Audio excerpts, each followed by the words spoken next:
No vídeo anterior, nós vimos um funcionamento básico, como é que funciona uma porta serial. Nesse vídeo, a intenção é mostrar as configurações da porta. Como a gente já viu, para que a comunicação serial ocorra de forma efetiva, tanto o transmissor quanto o receptor, eles devem ser configurados da mesma forma.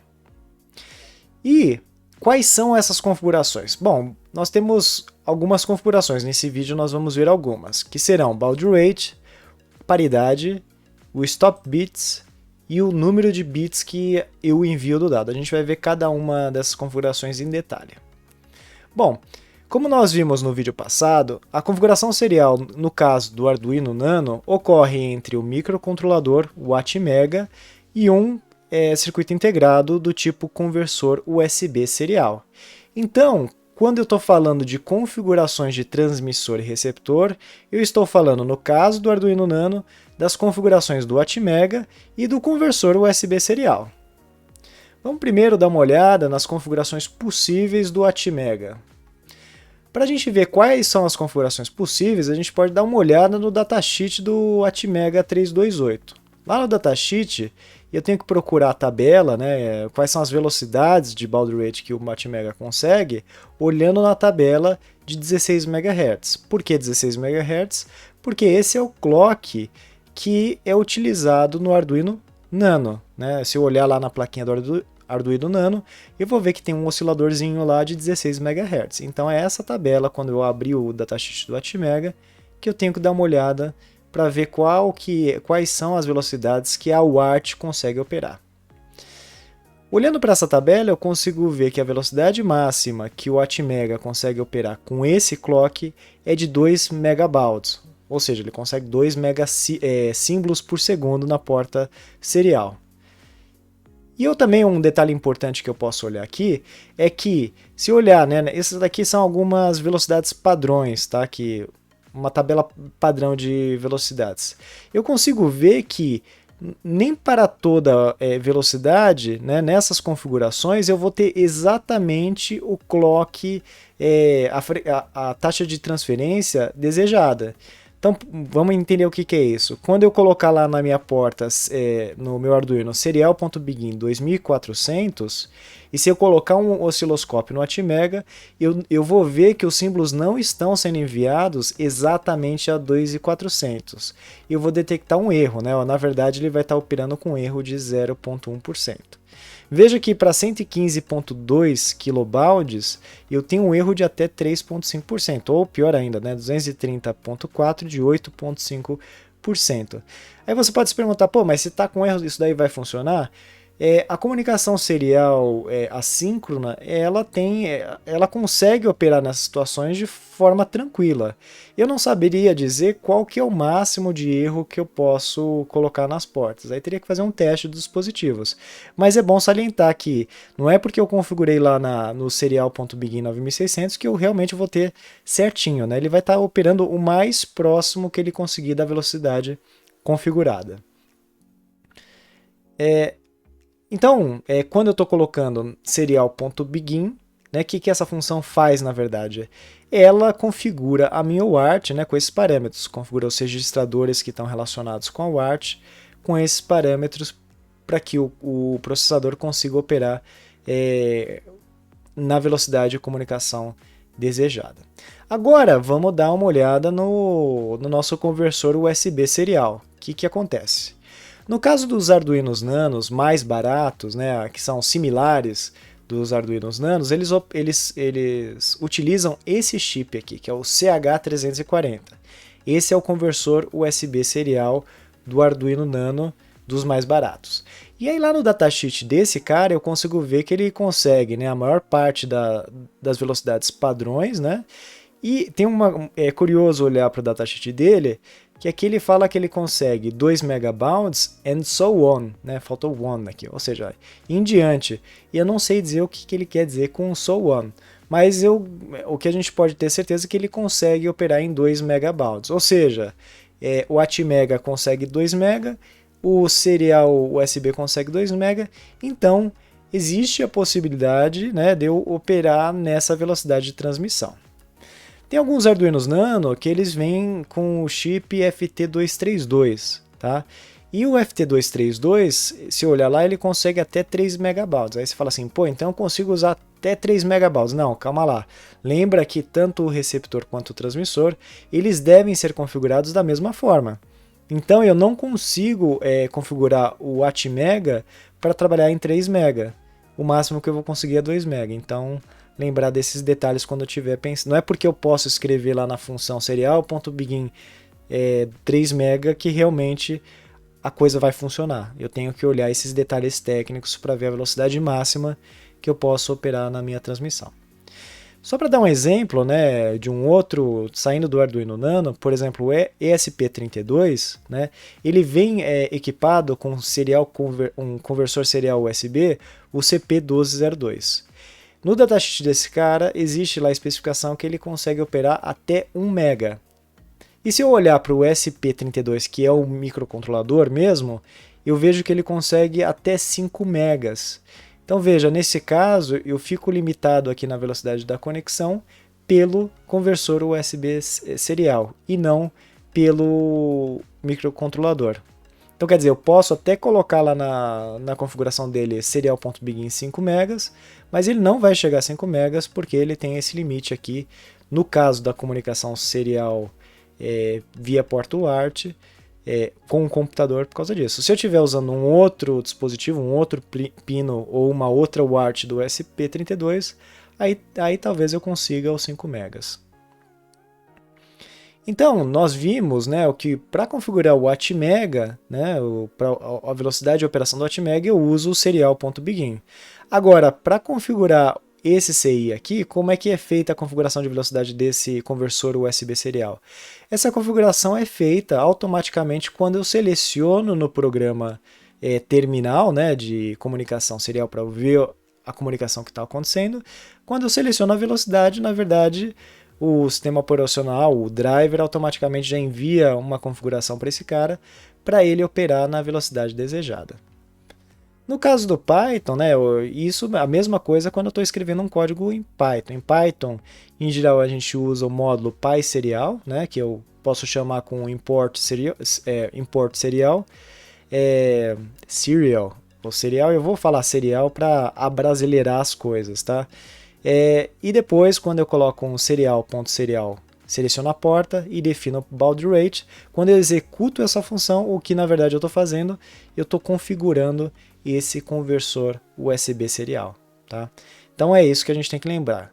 Configurar o Arduino que é o Atmega, eu configuro pelo serial.begin lá na IDE Arduino. Agora esse cara aqui é quando eu estou rodando o meu programa aqui de interface no computador. Bom, agora a gente vai dar uma olhada em paridade. Quando eu estou falando de paridade, eu estou falando sobre detecção de erros. Tá? Vamos entender um pouco o que seria erro, detecção de erro, para que serve isso. Né? No meio de comunicação real, quando eu envio um dado de um lugar para o outro, né, esse meio ele é real, então ele pode sofrer alguma interferência, alguma coisa. Isso quer dizer que quando, por exemplo, o que pode acontecer? Que um dado que sai lá do meu transmissor chega no meu receptor alterado, corrompido. Tá?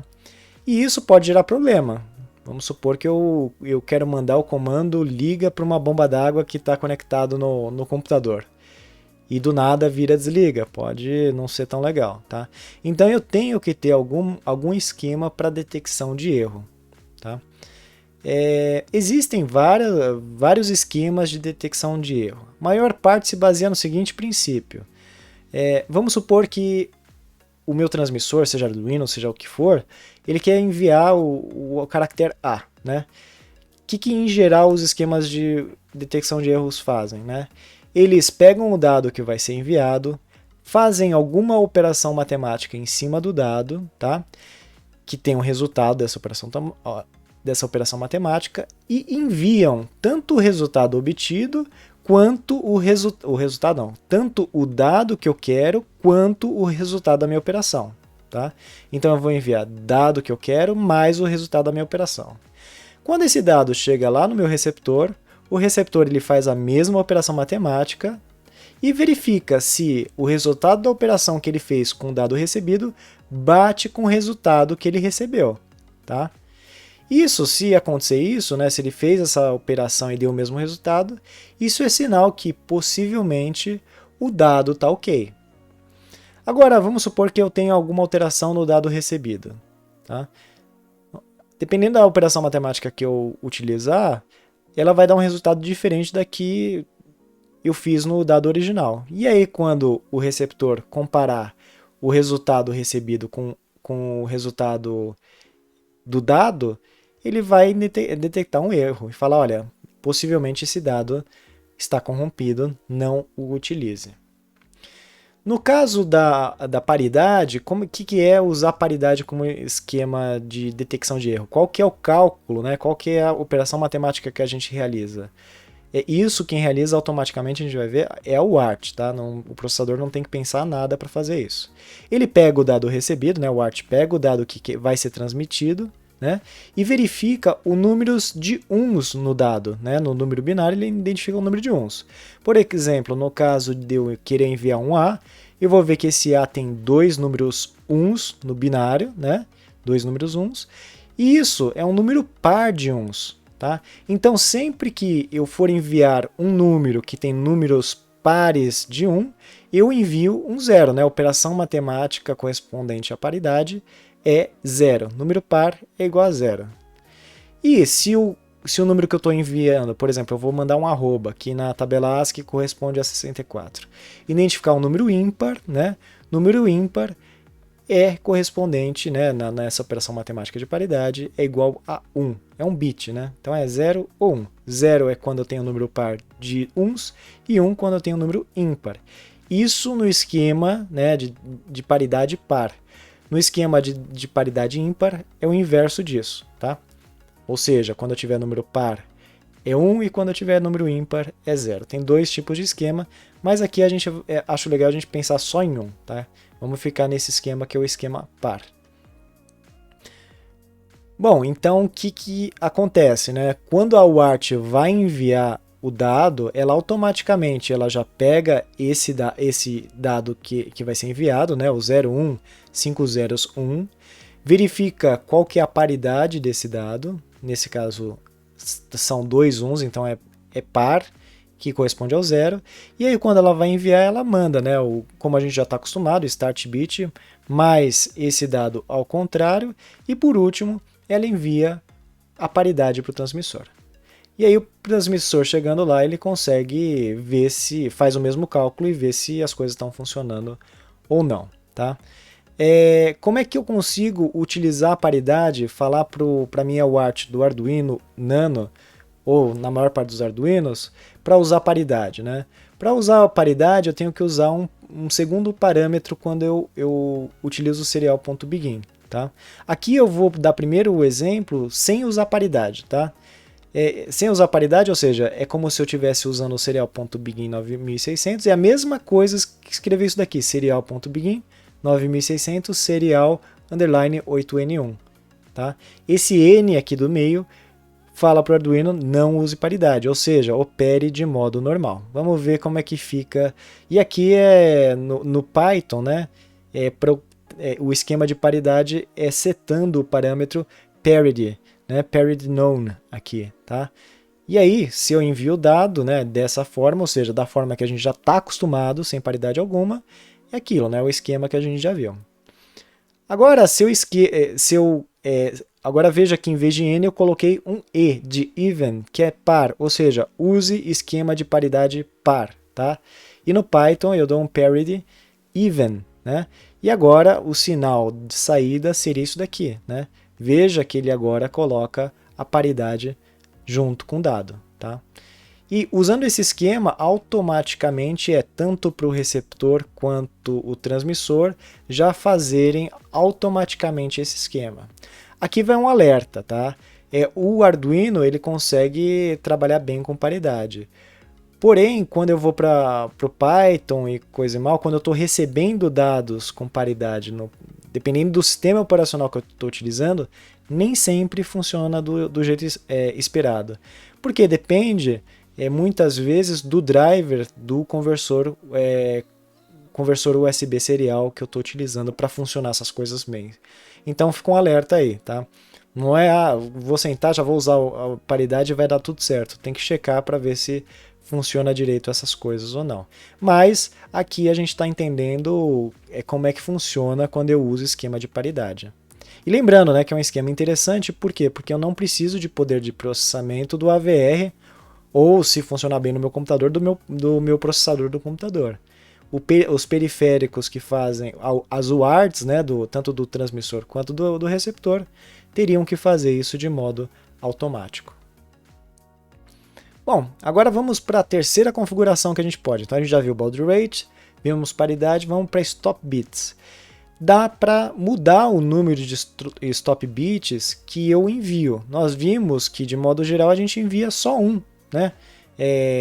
Stop bit. Agora existem outras configurações, dá para enviar 1,5, 2 stop bits. Agora a pergunta, né? Vamos entender o porquê que dá para enviar mais do que um stop bit. Para que serve isso? Vamos supor que agora, em vez de apenas um A, eu vou colocar esse serial.write A dentro de um while one, né? Ou seja, faça isso infinitamente, ou seja, mande A um atrás do outro, tá? Quando eu executo esse código lá no Arduino e coloco o meu osciloscópio na porta TX, eu vou ver um sinal com essa característica aqui, tá? Agora veja, né? Imagine o receptor, né? Já iniciou lá o programa no Arduino e o receptor, do nada, agora entra para tentar receber esse dado. O que o receptor vai fazer? Ele vai tentar identificar esse padrão, ou seja, um start bit, e antes do start bit vai ter que ter um nível 1, né? Ou seja, um stop bit, né? Vai ter que ter um nível 1 antes de ter o 0 do start bit. Então vamos ver o que ele vai conseguir identificar, né? O que o receptor vai tentar identificar. Veja que ele pegou ele estava fazendo uma outra coisa, do nada o programa iniciou e ele vai começar a tentar identificar os dados aí que o transmissor está enviando. Então, a missão é procurar esse padrão. Stop bit, start bit. Bom, existem algumas opções aqui, né? Veja que aqui nessa primeira casa é possível, seria uma possibilidade, né, de início de dado, essa segunda não, essa daqui também seria possível, e assim por diante. Vamos ver.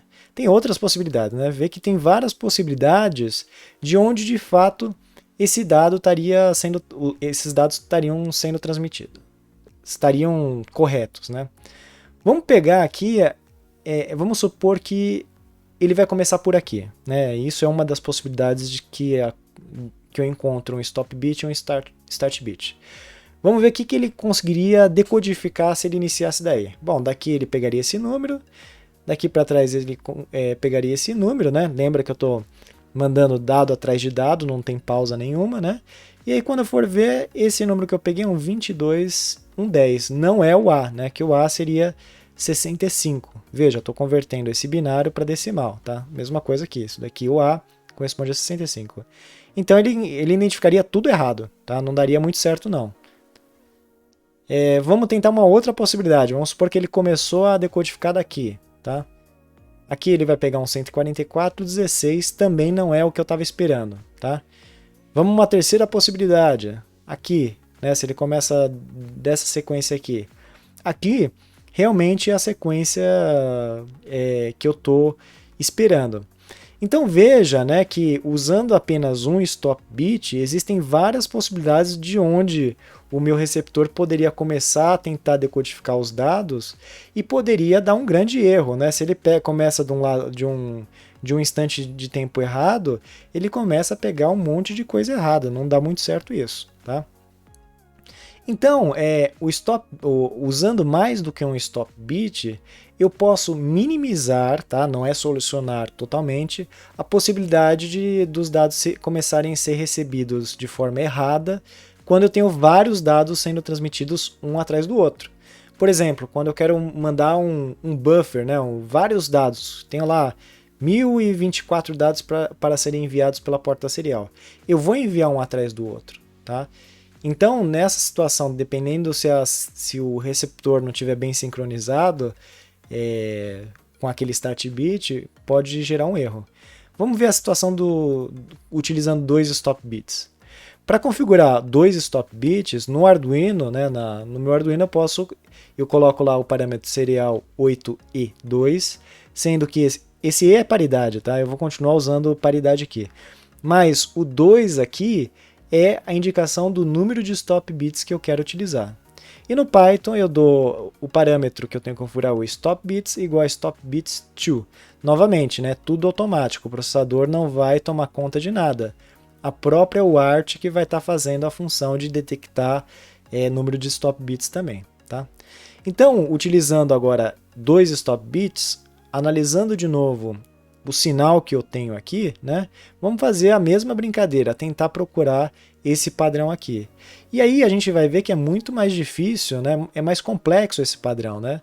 É mais difícil eu tentar achar um lugar que dá certo para começar a decodificar. Bom, ele começa achando o padrão correto aqui. Tá? E se eu pegar, justamente é a única possibilidade que eu tenho de decodificar essa coisa, essa transmissão de forma correta. Eu vou encontrar 65, que é o A, e 65, A. Então veja que eu usar 2 stop bits, eu aumento a complexidade do padrão que o meu receptor vai ter que encontrar, e isso eu diminuo a probabilidade de erros aí de sincronização. Tá? Vamos agora para mais uma configuração, número de bits que eu posso enviar. Tá? Eu também posso, em vez de enviar 8 bits, eu posso enviar outros números de bits aí. Geralmente a gente envia bytes pela porta serial. Tá? Mas eu posso, aqui por exemplo no Arduino, se eu uso o parâmetro serial underline 7E2, esse a gente já viu que é paridade, o 2 a gente já viu que é número de stop bits, esse 7 aqui é o número de bits que eu quero enviar. Tá? No Python é byte size 7 bits. Tá? Que eu dando 7 bits eu falo, olha, eu quero usar um esquema que em vez de enviar 8 bits, envie 7 apenas. Vamos ver como é que isso funciona. Vamos supor de novo o esquema lá do serial.write A. Vou enviar um A via porta serial. Se eu usar esse esquema, eu vejo, né, que eu vou ter na porta serial essa saída aqui, né? Decodificando, eu vou ter isso daqui, tá? Eu estou usando 2 stop bits, realmente aqui tem 2 stop bits, tem mais, né? Porque eu não estou enviando um atrás do outro. Estou usando paridade, ok. E a gente vai ver agora, né, que em vez de da porta estar enviando todos os meus bits, ela está enviando apenas os 7 bits menos significativos. O bit mais significativo, a porta não está enviando. Vamos contar aqui. 1, 2, 3, 4, 5, 6, 7. Começou do 1, 5 zeros. 1, 2, 3, 4, 5. E esse último 1. Agora a pergunta, para que serve isso? Né? Por que eu vou ter a ideia de enviar 7 bits e não 1 byte? Parece mais lógico enviar 1 byte. Né? Bom, a resposta é para melhorar a ocupação do meio de comunicação, para eu não ter que ficar mandando muito dado. Ou seja, eu consigo melhorar a ocupação de banda desse canal de transmissão. Tá? Eu envio menos coisa mandando 7 bits. Ok, aí você fala, pô, eu envio menos coisa, mas 7 bits, o que eu envio com 7 bits? Existem algumas situações que pode ser interessante a gente enviar 7 bits, como por exemplo, vamos supor que na minha transmissão que eu estou fazendo, eu vou enviar apenas caracteres da tabela ASCII. Tá? Tabela ASCII é um conjunto de caracteres mais simples que os computadores conseguem identificar. Tá? Se eu olhar lá para a tabela ASCII, né, cada caractere tem uma representação aqui decimal, né? Já tem aqui a conversão hexadecimal, octanal. Agora me falhou a cabeça, é octal. Branco na cabeça, ok, mas decimal, hexadecimal. E a gente vê na tabela ASCII que o último símbolo que eu tenho na tabela ASCII é o símbolo com valor 127. Tá? Ou seja, eu consigo enviar qualquer caractere da tabela ASCII, e tem bastante, né? Tem A, B, X, quase todas as letras do nosso alfabeto, né? Todas as letras do nosso alfabeto, 0 até 9, dá para enviar bastante coisa, tá? E se olhar, né, o último é de 0 a 127. 127 é o último número que tem os 7 bits completos. Então eu consigo enviar qualquer caractere da tabela ASCII usando apenas 7 bits. Eu não preciso enviar 8 bits, tá? Isso é bom, eu posso, então, em vez de mandar 8, eu envio 7, eu reduzo a ocupação da banda, eu consigo usar esse canal para enviar mais coisas. Outra coisa que eu posso usar, se eu estiver usando só a tabela ASCII, é aproveitar essa característica da tabela ASCII, configurar meu transmissor e receptor para também trabalhar com paridade. Então, em 8 bits, eu vou ter dado mais paridade. Eu também posso trabalhar dessa forma, vou continuar com 8 bits. Mas agora eu estou mandando uma paridade e 7 bits usando só 8 bits lá da região de dados. Tá? Bom, agora que a gente já viu algumas configurações, está acabando, o vídeo já está ficando longo, 25 minutos. Última coisa, né? Agora talvez surja a necessidade de calcular qual que é a taxa de envio de dados de fato. Qual que é a velocidade de transmissão dessa minha comunicação serial? Como é que eu calculo isso? Tá? Porque vamos supor que eu tenho 1000 e tantos bytes para serem enviados. Quanto tempo isso vai demorar? Bom, para eu calcular a máxima taxa efetiva de envio, eu faço isso. Eu pego a velocidade em baud rate, tá? Divido pelo número de bits do dado, pode ser 7, pode ser 8, como nós vimos. Pego o número de... Aí eu divido isso, né? E vou somando, né? Número de bits mais o número de stop bits, mais se eu estou usando paridade ou não. Então, se eu estiver usando paridade, eu tenho mais um bit. Então, coloca 1. Se eu não tiver, isso daqui é 0. E esse mais 1 que corresponde ao start bit, que ele sempre vai ter que estar lá. Tá? Essa é a formuleta que eu consigo utilizar para identificar a máxima, tá? É o máximo possível que eu vou conseguir na minha transmissão. Tá? Não é que vai realmente acontecer nessa velocidade, mas é o máximo que eu consigo, limitado apenas pela configuração da UART. Tá? Então vamos pegar um exemplo que eu configurei minha UART para trabalhar em 9.600 símbolos por segundo. Tá? E vou usar o esquema de enviar 8 bits, apenas um stop bit, não vou usar paridade e o start bit não tem o que fazer, vai ter que enviar. Tá? Nesse caso, a minha transmissão, a minha taxa de transmissão de dados é no máximo de 960 bytes por segundo. Tá? Então quer dizer, vamos supor que eu configurei minha porta desse jeito e quero enviar um arquivo, um dado que eu tenho lá em algum lugar, que estava no SD card, por exemplo, conectado no Arduino, e esse arquivo tem 10 megas, e quero saber qual que é o tempo mínimo, né, que eu vou ter para fazer essa transferência. Bom, vou demorar 3 horas. Tá? Isso daqui, para as conexões que a gente está acostumado hoje em dia, é uma eternidade. Imagina você ficar esperando 3 horas para transferir 10 megas. Agora, uma coisa importante aqui que dá para lembrar, veja que a gente fala, né, em velocidade da porta serial em baud, né, símbolos por segundo. Por quê? Porque isso daqui é o número de símbolos que a porta está transmitindo. Símbolos quer dizer, símbolos pode ser stop bit, paridade, bit realmente de fato. Tá? Mas o que importa para mim de fato são os números de bits. Né? É esse cara aqui, é esse conteúdo da mensagem. Stop bit, paridade e a mais são cabeçalhos, né, os headers da comunicação. Isso daqui não me importa. Então, por isso que a velocidade da porta ela tem que ser declarada em símbolos por segundo. Tá? Isso daqui, na verdade, esse sim, né, isso daqui seria 960 bytes por segundo, ou 960 vezes 8 bits por segundo. Isso seria a taxa real. Essa é a diferença entre baud rate e bits por segundo. Tá? Surge daí. Uma coisa é realmente número de dado, velocidade de dado útil que eu estou transmitindo. A outra coisa é o número de símbolos que a porta está colocando para fora. Bom, nesse vídeo é isso, tá? Já me estendi muito, 29, meia hora de vídeo, pelo amor de Deus, acho que ninguém vai ter paciência para ver isso, mas a gente viu os seguintes tópicos. A gente viu configuração de baud rate, viu que tanto o receptor quanto o transmissor, e no caso do Nano e de muitos outros Arduinos, receptor e transmissor, os dois dispositivos que estão se comunicando, estão no próprio Arduino, não é o computador de fato, é o conversor USB serial e o Atmega 328. Vimos paridade, né, para que serve, esquema de detecção de erros.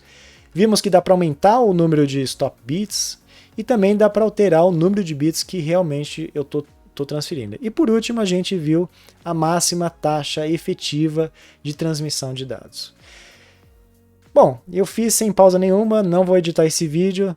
Qualquer erro que vocês virem no vídeo, coloca no comentário. Não está isento de erros, pode ter um monte de erro aqui.